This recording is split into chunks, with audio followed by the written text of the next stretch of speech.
She is a mother. She's an amazing businesswoman.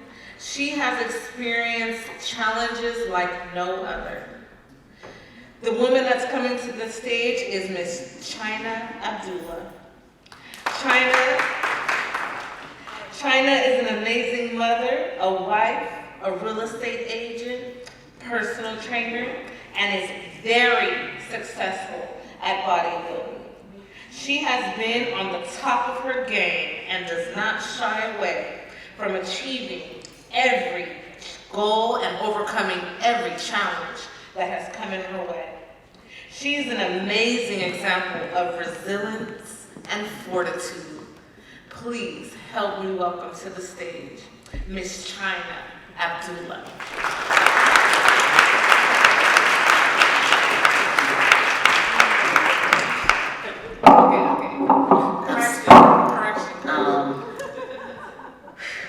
First of all, my coach is going to be very mad.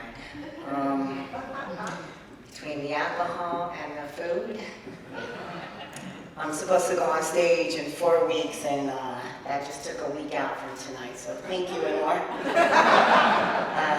Thank God for bodybuilder drugs. True story, we do steroids. Yeah, we don't get muscles like this going to the gym 24/7. Sorry, ladies, it's the truth. But anyhow, the correction here is that I am no longer married. So, but I am taken, okay? By a good, crazy man. Because we were talking about Bonnie and Clyde before we got here. But on another note, I do suffer with depression. I am not embarrassed to admit it. I'm a very strong individual. I go every single day that I think about that I'm going to take my life. God, something always happens to my clients or something's wrong with my kids.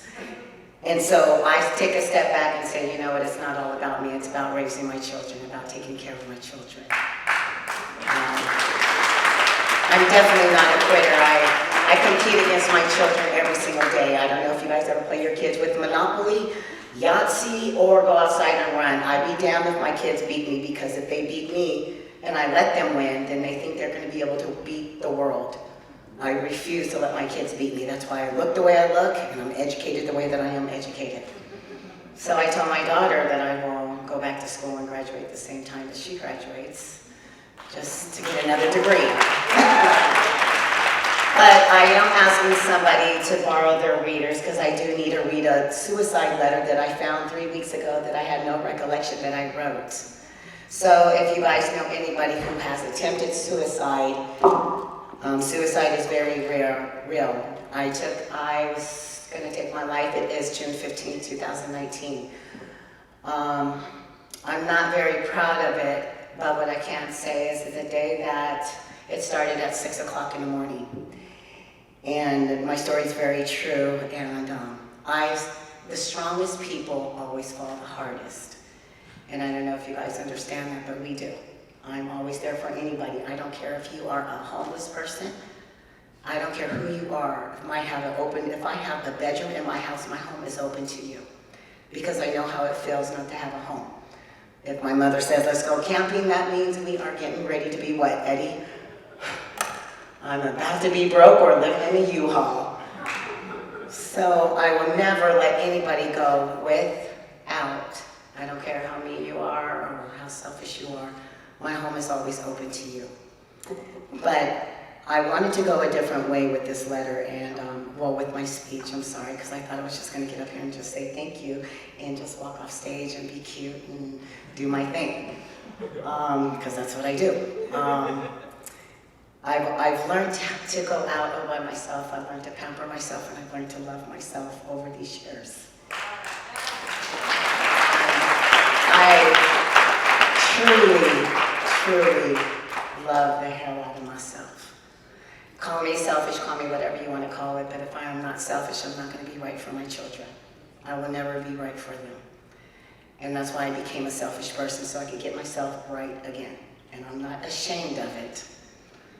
So you guys, thank you for letting me bodybuild and do my dream. I'm sorry that Mom left a very high prestigious job for a $60,000 career. I left a $250,000 career, but I wasn't happy.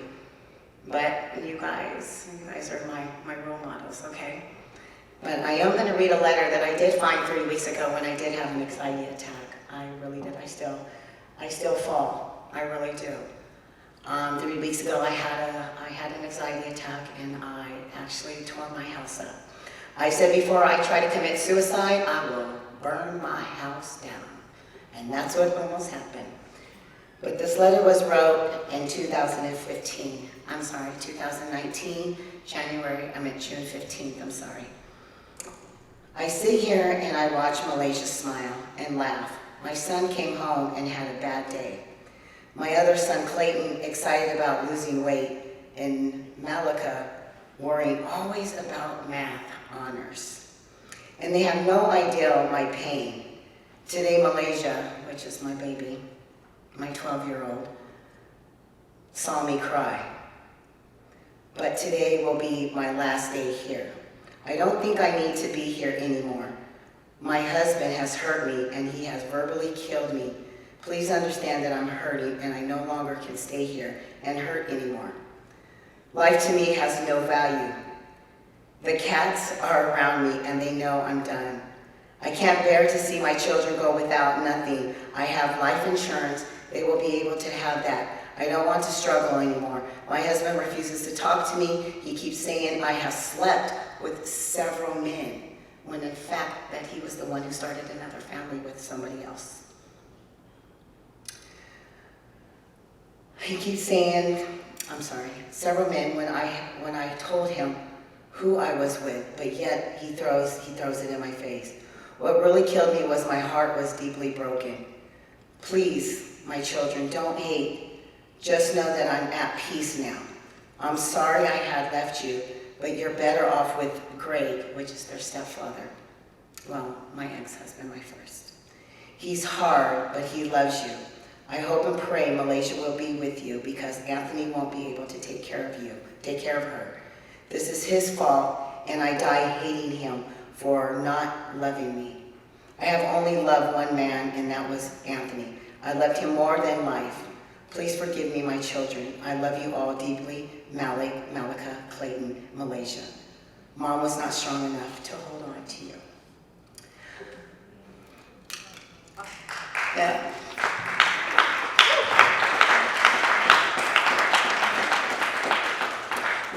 I say that because if I would have died and I left this on a voicemail with Edmore, one thing that I've never taught you guys was never to hate anybody. And if I was to die that day, you guys would have hated this man for what he has done physically, mentally, and verbally to me. And I never teach you guys hate, I teach you guys love. That's why you love your boyfriend, Malika. That's why you love your wife, your fiance, Malik, since you're 14 years old. And I just want to thank, and I drive my boyfriend, Eddie, crazy, and he's been with me in the ups and downs when he was there with the suicide, and I remember being at his house the next day, and I never told him it was my birthday. But just know that suicide is real, and I think of more. And this is really serious, the Monique Woolley Foundation, because everybody looks at depression as it's just, oh, you'll get over it. But then they look at cancer, because I also have cancer. And I have an incurable cancer. And then they look at, oh, you have cancer, let's find a healing for it. Well, excuse my language, but fuck that. Why don't we help depression and people with I call it mental hellness, not mental wellness, because I go through hell every day. But I just remember the good things, and I'm getting ready to be a grandmother in a couple of days. Thank you. And thank you to the Monique Woolley Foundation.